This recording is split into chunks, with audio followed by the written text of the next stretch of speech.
Hey, everybody, welcome to today's webinar. Today we have Michael O'Driscoll on. Michael is the COO and president of franchising at Homefront Brands and has done it all in franchising. Michael's been a CEO, a COO, an advisor across multiple continents, all within the scope of franchising, and has worked intimately with franchise owners and franchise teams and coaching teams. Super excited to have one today, specifically to talk about support coaching versus performance coaching. So, Michael, first of all, thank you so much. It's a pleasure to be here. So, before we get into it, anything that you can tell the folks about your background? I know I gave the 2 second summary there. Oh, yeah, sure. So I've been in the franchise sector for 38 years. You've pointed out in a couple of countries, which is great.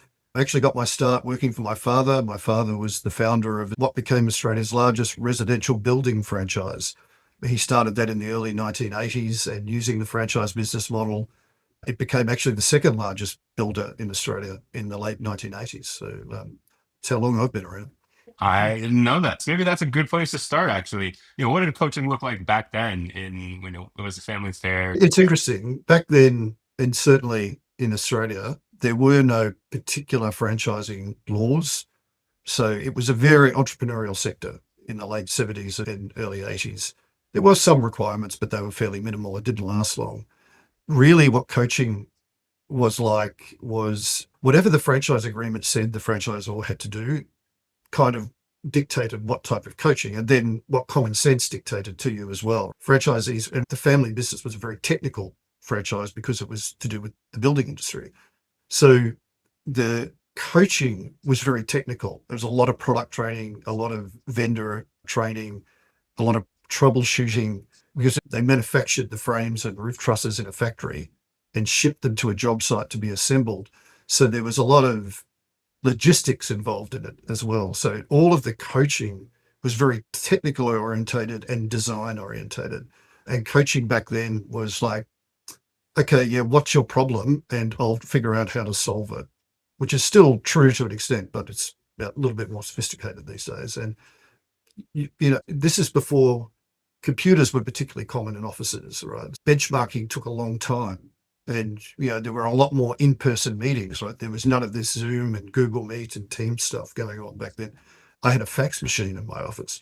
So you would end up faxing things to, you create a spreadsheet, some kind of report, and you'd fax it to the franchisee, a business coach or whatever I can't remember what they were called back then.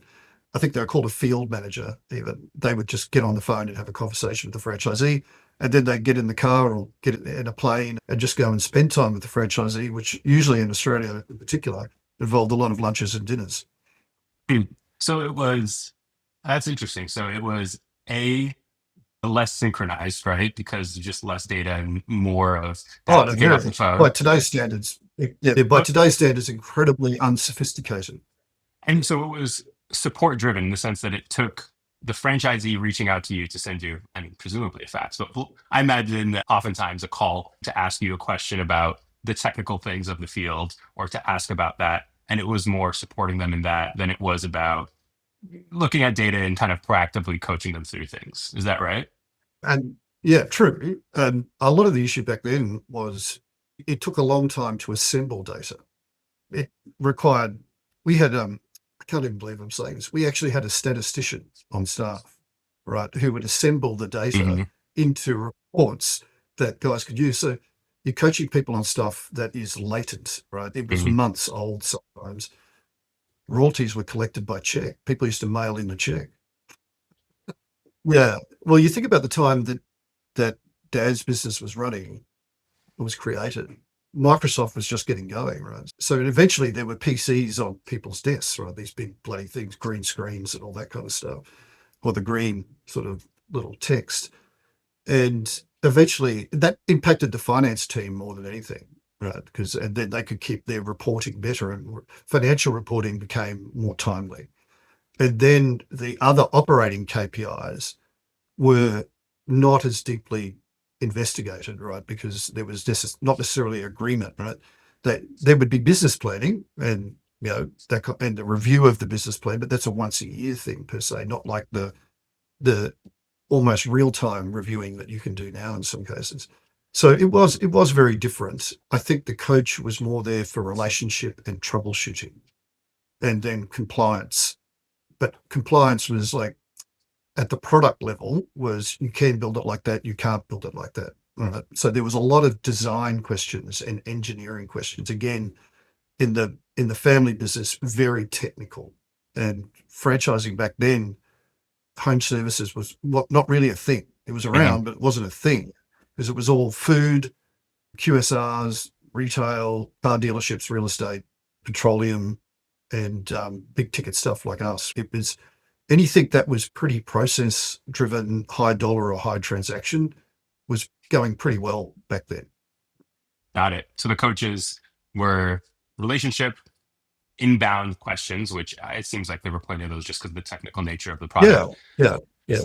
And then, all right, so kind of fast forwarding through, you know, the adoption, P&L data maybe becomes more available. But then also, I think the big unlock was that you started getting that transaction level data into those feeds. And maybe that wasn't, back in the original business, but whatever franchising org you were leading at that time, when did that coaching start to move from, all right, I'm here to support to I'm here to actually help you engineer your business better?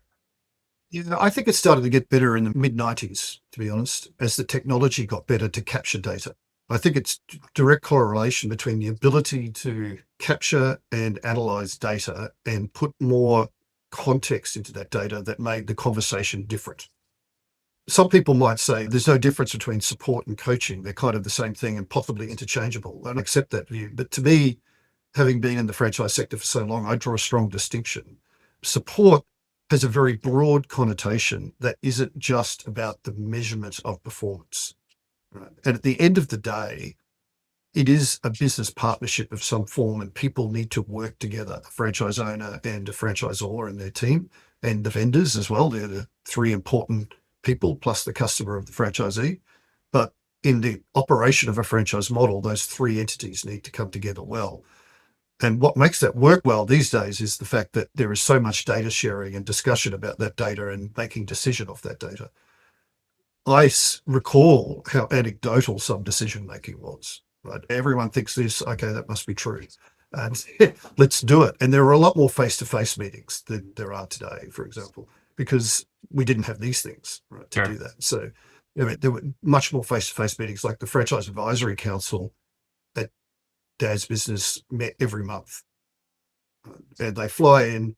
But again, in the great 1980s Australian tradition, it was more about having a good time in the pub with some business conversation, and then all problems were resolved in the pub. Right?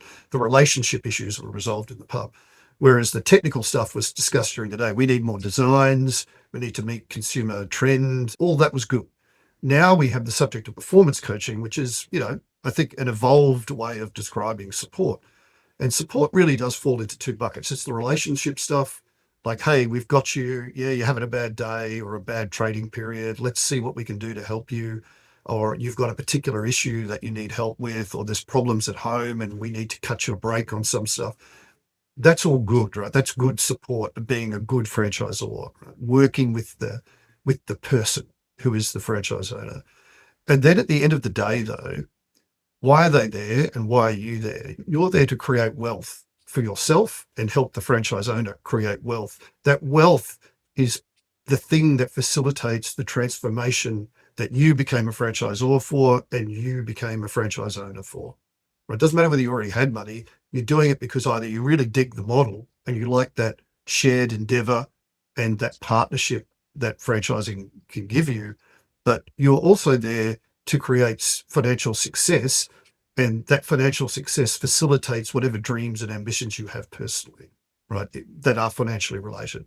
So performance coaching for me is really a souped up version of support. Yes, support, but at the same time using the data, just like any other business, not just franchise business models, to make great decisions that improve that financial position for the franchisor and the franchise owner.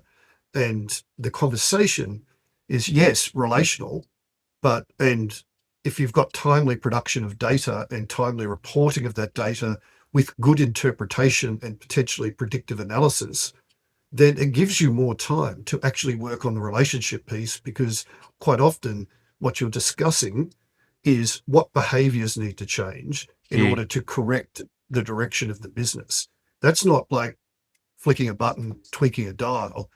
And a business owner somewhere in the world has to wake up one day, stop and start doing something in order for that business that they own to operate in a different way. So for me, at the end of the day, performance coaching zeroes in a bit more on helping create the outcome that they came to the franchise business model for, whether they're a franchisor or a franchisee. Mm. I love that. I mean, if I can try to repeat it, it's a switch from I'm there for you, right? Like if you need me, I'm there for you and I That will is help you. important, by the That's way. support, right? Yeah, that's it. And then it's a move towards something that's a bit more like we are in this together.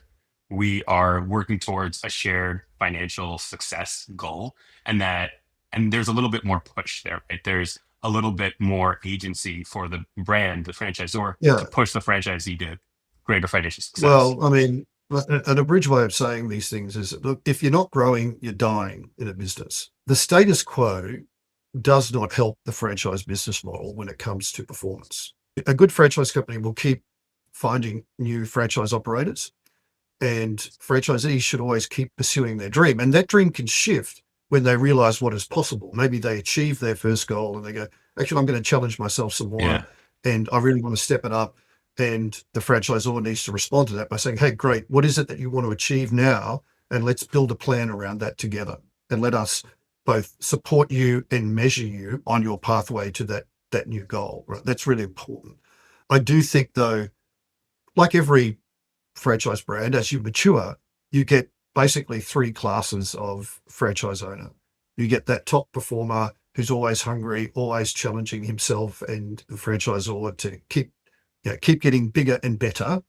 And then you've got what I call the comfortable middle class. Those people that might grow a little bit, or a few percentage points, are profitable and really love what they do. Right? They're not necessarily a business builder, like say the top percentages who's ever expanding, but they are reliable, they're responsive, you have generally a good relationship with them. And then you've got what I call the bottom class. These are the people, for whatever reason, it's not working for them, and they're not working for you. It's just whatever. They're a bad operator. Something's happened in their life that affected them, and they can't focus on the business. They could be unwell. They might not even be operating the business full time. You let them in, you assess them, you thought that they had what it takes, and they don't. That tends to suck all the energy out of a franchisor. And they're the ones to have the most difficult conversation with, because often what you're talking about is the lack of performance. Now, that might be, hey, let us help you sell this business because it just looks like you're miserable, not enjoying it, and you're unhappy about so many things. Let us help you exit this so-called misery.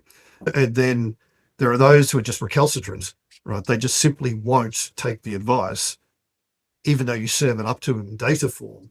But then it becomes an exercise in risk management here. This is what good performance coaching does. You lead with the data in a conversation about ways to improve their business. Should they continue to refuse, then you have to take action as a franchisor. You can't just let it fly, right? You're not doing any favors for the other franchisees who work hard, work with you, are successful or try to be successful, because the franchisor spends a disproportionate amount of its time working on the bottom class for really no gain. That no one's getting anything out of it. So using good performance coaching, you should just cut to the chase with these people Mm. and keep pushing them on the issue, right? And the data should lead you there. Now, it is true that you can have high performers who are difficult people. That is manageable because you know what you've got, right? They're pressing, they're challenging, they don't always follow the rules. Franchise laws can be sometimes too inflexible about rules because they go, oh, Sure. it has to be all the same everywhere, which is not always true, right? You have to, in a big country, in a big market like America, you have to adapt to regionality, hyperlocal, different tastes in parts of the country. So it's a little bit more nuanced than just it has to be the same everywhere. So what's really important in modern performance coaching, and why it's so important, is because if you're not talking about performance, then what are you really managing? And how do you know intentionally that directionally the whole business model is sound and going the right way? So these are, to me, really important. It doesn't diminish the importance of having the personal connection. It Hmm. actually enhances it. because if you can bust through the difficult conversation, I don't need every franchise owner to love me, and I don't need them to be my best friend. They just need to know I respect them and their position, and hopefully they respect mine and my people's position on things because the data led us there to that position. Right? That's really important too. And I think overall that makes a healthy relationship. If you think about what we're trying to really achieve, we want them to be financially successful and realize whatever dreams and ambitions they have. And we want to be wildly successful and at our own personal business levels, realize our dreams and ambitions as well, right? It's the same outcome. It's just sometimes the pathway and the argument about how to get there is different, Yeah. right? But the data, so readily available to us now, so rich with the tools that we have, like Harmonyze, can lead you into very good conversations that actually maximize that that relationship side of the business. Because instead of a business coach spending hours assembling reports and trying to gather data, all that kind of thing, if you go to a spot like Harmonyze, which consolidated data sources with advice in it, it gives a franchisee an opportunity to course correct faster in their own time. And a coach just doesn't sit there having spent hours assembling something, trying to understand what's going on. It's now a coaching call, probably can have more relationship side to it. So they're building more rapport and empathy and putting what I call building relationship equity or Hmm. deposits, because when times get tough, you might have to have a run on the bank on the relationship equity, right? So, the parties will have to dig deep sometimes to get through those tougher times. So to me, I like the term performance coaching because it encapsulates, I think, a more pointed reference to why we're here in the franchise business model. And you've got to have that business conversation with the franchise owner, right? As long as there's respect there for each other's perspective based on the data, then you can actually make good decisions together, in my opinion. I do want to get to the operational piece. I wanted to ask one quick thing about what you said. So I like the kind of, you have the low performers, that middle class, and then the top performers, which could be hard. And you said something that I hear from every brand, which is that bottom tranche just sucks time, right? And then you end up with the rest of them. Maybe you have that relationship equity, but you're not doing performance coaching necessarily. Now that in 2026 and there's bandwidth, what does good performance coaching look like for? I know the bottom, but that middle and top performers Yeah, coaching. I think there's something that's a good point. Look, I want to say one thing about the bottom class, which is a slightly negative inference there, but maybe because I've been doing this too long. To me, the reason some of them are there is quite legitimate. It could be, they've got issues that are distracting them from being focused on actually running the business in an Hmm. appropriate way. And we're very sensitive to that here at Homefront. We try and we don't treat them as a mass body of business owners. We try and get to that individual needs assessment and understanding. And some of it is very challenging, right? It's very difficult, and you have to take what I'll call compliant and remedial action against those people because they're doing things that are just entirely inappropriate and not good for the health of the overall brand. And that's just the life of a franchisor. Coming back to the performance coaching of the middle and the top, the middle is not about no growth and it's not about steady state. Say maybe they're doing $1 million a year and they have been doing that for a few years, right? So they're neither going backwards or growing. And maybe they're eking a few more points out of their net result because they've got so good at running the business that, it's a well-oiled machine. If they're doing that and they're growing at 3 to 5%, and you put in good performance coaching and you can move that 3 to 5% to say 7 to 9%, you've had a win as a franchisor, and they probably didn't need to change that much to get there. What a lot of early stage franchise companies are used to, of course, is that really steep curve of growth because you're awarding new franchise units, they're opening and trading, the existing ones are maturing. Well, not maturing, they're getting through a phase where they're past the startup phase and they're into, they're getting into the zone, right, to have years of good trading, hopefully. So everything's growing, right? And I think it's difficult to capture good performance in that phase, right? And if you can get them to go from that 2, 3, 5% to anything close to double digit, And if you can get, 30 to 40% of that middle class to do that, that's a great overall result for the brand. Now, the top performers, you don't need to motivate, right? They're excited about being there. They get the model. They've got a financial IQ around the model, right? They go, I know where the money comes from. I know how the cash should be managed, and I know how to manage it to produce a net result and build enterprise value. They kind of have that intuitive financial IQ. Not every owner comes in with that knowledge. And they will come to you and challenge you around, you need to give me this, or I need this flexibility and all that kind of thing. And that's the great challenge of being a franchisor, particularly if you're new to it, is how much leeway am I giving these people? Right. Without feeling like, because usually it's a founder as the franchisor who tends to take things more personally and is not necessarily making decisions based on, that sounds reasonable. I'll let them do that. Mm. Or I'll support them in doing that versus this is the way I do it and it has to be done, and having a hissy fit over whether or not that was a good thing to do or not. So more informed owners, these founders and franchisors these days, will realize that, frankly, you're all building it together. No one owns all the ideas, right? Where you should be focusing your attention is the constant refinement of the business through constant data analysis of franchisee performance, constant measurement of vendors, and making sure that the franchisees and the information you have for them is always current.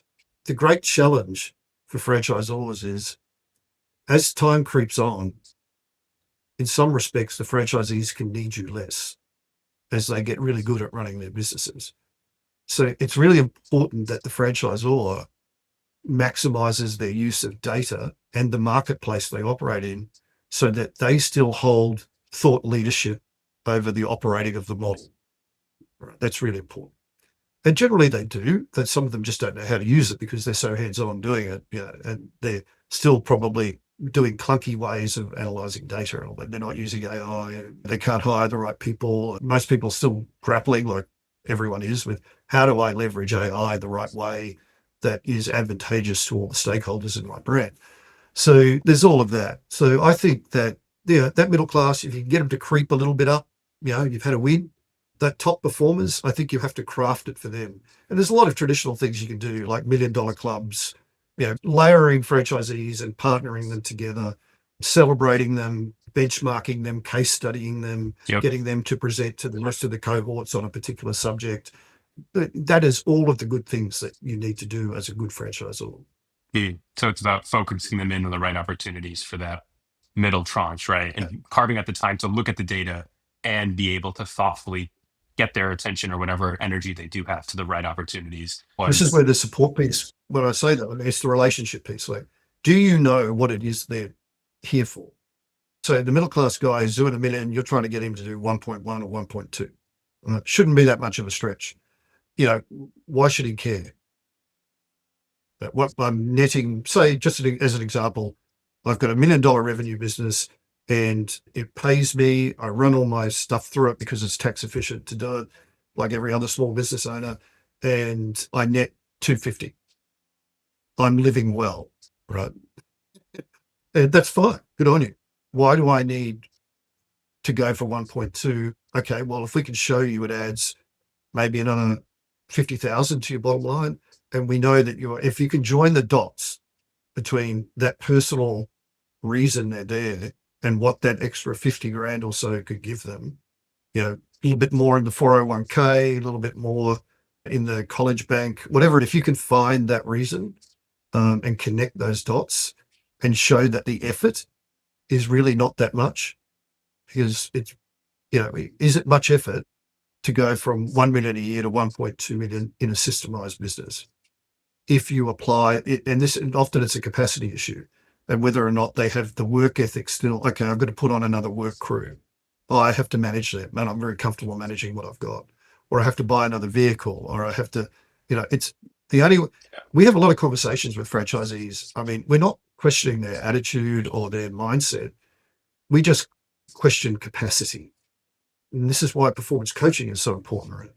Do you understand that if you want to go from 1 million to 1.5 or 2 million, it's really an exercise in capacity, particularly in home services. It usually means you need another crew or you need a way to reduce the length of time you're on a job site so you can do one more job per day or three more per week. And that's what you break it down to. It's not like, where am I going to find another $500,000 in sale? Well, let's break it down to the job. Okay, maybe you need a few more commercial jobs in your monthly sales plan so that you can lift your dollars more rapidly rather than doing a lot of smaller residential transactions to make up for it.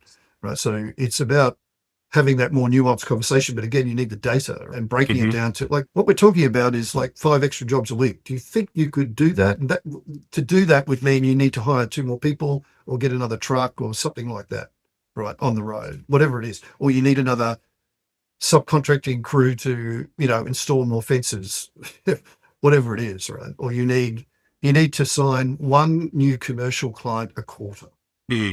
or something like that. And if you've got the data to support that and model that, then the probability of achieving that significantly increases. It's not a guarantee, but it significantly increases.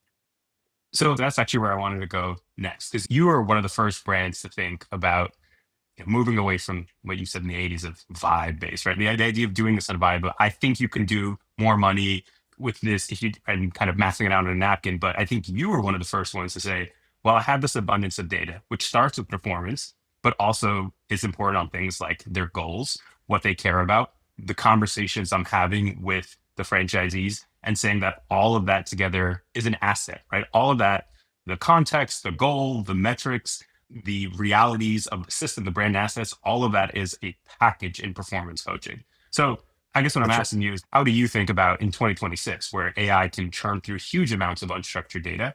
How do you think about operationalizing all that data so that it is seamless transition from here's your goal to here's where you are, here's what you do, here are the exact things that you need to take action on together? Yeah, I think there's a couple of elements to this, if I'm understanding the question right. Yes, AI is your friend here, right? How can I more coherently, faster, and more, and this is the area that I think is most exciting. How can I provide predictive analysis, right? What can I, and scenario based modeling and reporting that says, if I do these three things, this is, blow out the predictive analysis, and this is where I will get to if I can sustain that. That to me is really powerful. I think that if you have the right tools, being able to consolidate, like, it's pretty typical in a franchise company that you have to go to several places for the data. If you've got a return on ad spend tool, it's usually a vendor because you probably haven't built it yourself. Then you and the franchisees have to log in and see that, or a report is automatically generated. And then you think about it in that silo of functionality. Whereas I think the most powerful performance coaching models are heading towards the assembly and unstructured data, the collection of the totality of data available to the franchisee and the franchisor that allows you to do analysis of the franchisee versus a plan versus historical performance versus fellow franchisees, and eventually the sector that they trade in or core competitors. Right? Because again, context is everything when looking at data. Everyone can look at the data, everyone can spin a story around it, but what's the real context for that? And there's no shortage of data. It's about throwing your arms around it, and being able to put the right context on it and do the requisite. This is what the data tells us about what behaviors need to change, what capacity needs to increase, what coaching may be required, or learning may be required, or extra capital applied, and then what is the outcome of that doing those things, right? Because sometimes coaching stops there. Right? These are the things you need to do on the basis of the historical information that we have available to us. However, if we can present performance coaching as also predictive, this would be the result of the actions if you successfully took them. Then you have a way more contextual conversation with the franchise owner. And I think franchisors should measure themselves like that as well, which they largely do, particularly in the United States, because a lot of financial data is publicly available in franchise disclosure documents, right? So it's not Yep. difficult to do some form of benchmarking with core franchise model competitors and non-franchise competitors if you need to do it. Again, the ability to capture the widest possible data set and then put that into context, I think just gives you more and more insight. And it helps you motivate the entire pool, right? On the Well, entire. yeah, No. I'm a little bit weird like that. Motivation is something the self has to manage. Mm. Right? I can't motivate you. I can say something that might inspire you to take action on something, but that's not motivation. I can try and influence it. Right? You have to want to be motivated. There's a famous sort of stoic belief, right? We all get to choose our response.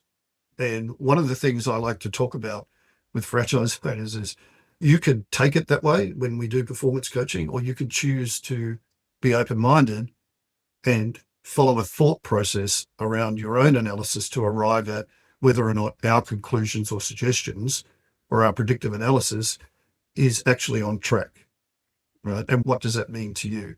When you do benchmarking, some franchisees feel and get angry at you, right? Because, well, why are you publishing my data versus the other owner's Yeah. data? And again, that goes to the context argument. But I always say, look, don't get bitter, get better, right? There's a reason someone's up here and you're down here.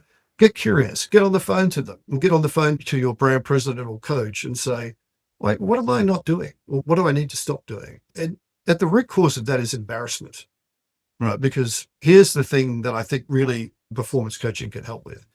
If it's done well, it can mitigate the sense of embarrassment and shame what people might feel, particularly adults, because adults don't like to admit they're not good at something or they don't know something or they're afraid to ask what could be perceived as a dumb question. So if you're a business owner doing $1 million a year in revenue in a franchise, you're not expected to know it all. The franchisor doesn't know it all as well. We know the financial IQ and literacy of some of our franchise owners, even though they run multi-million-dollar businesses, isn't great. They're just really good at driving top-line performance, Right. right? Because they're hungry for it and they're ambitious people and they're self-motivated. But we know that, I know some guys out there that have got a $2 million a year business that wouldn't know the back end from the front end of QuickBooks to save themselves. Just wouldn't. And is it their job anyway? Right? Right. They can hire a bookkeeper, and the best use of your time as a business owner to understand how QuickBooks works, probably not. So, there are people you can pay to do that and not a whole lot of money to do it. It can sound sterile sometimes, the subject of performance coaching, because you say, oh, it's taking the relationship out of it. I said, no, it's actually enhancing the relationship. If you could prove that you're giving the data with incredible context and powerful predictive analysis on the outcomes of should they do or not do something, then over time, they will respect you for the fact that you have tried very hard to give them the empirical evidence of how they can get to their personal ambition or goal. Right. And so that's really important. So I often find it's rooted in embarrassment, Mm. these things, where people, first of all, when they look at data, particularly analysis of large data sets, because usually, again, you're looking at it, but sometimes just in a single stream, not in a holistic sense, that is denial. No, that's not right. Right? They'll go, that's not right. I go, well, what's not right? It's straight out of your financials. What's not right? Is there something you'd like to tell me? So they go through a denial phase, and they go through an anger phase, and they go through an embarrassment phase, and then hopefully they go through a phase of, I'm over that. I just want to take the right action to get better. And the franchisor shouldn't sit there judging them for that either, right? Because there's all kinds of people in franchise ownership. It's a very broad church. And as best you can, you have to deal with them as individuals and all their quirky personality traits. But the performance coaching model helps you get past that Mhm. very human behavior a little bit to keep zeroing in on it's a business that's supposed to create net profit that helps you fulfill whatever your dreams and ambitions were. Right. So you're just going to keep them on that train of thought. Well, I love that. I know that you've been generous with your time. Thanks for staying over. Honestly, Michael, this was awesome. Love this. I know everyone's going to be excited to listen through it. Thank you for the time. I'm sure we'll have you on at some point soon. And for those who tuned in, thank you so much. Thanks, everyone.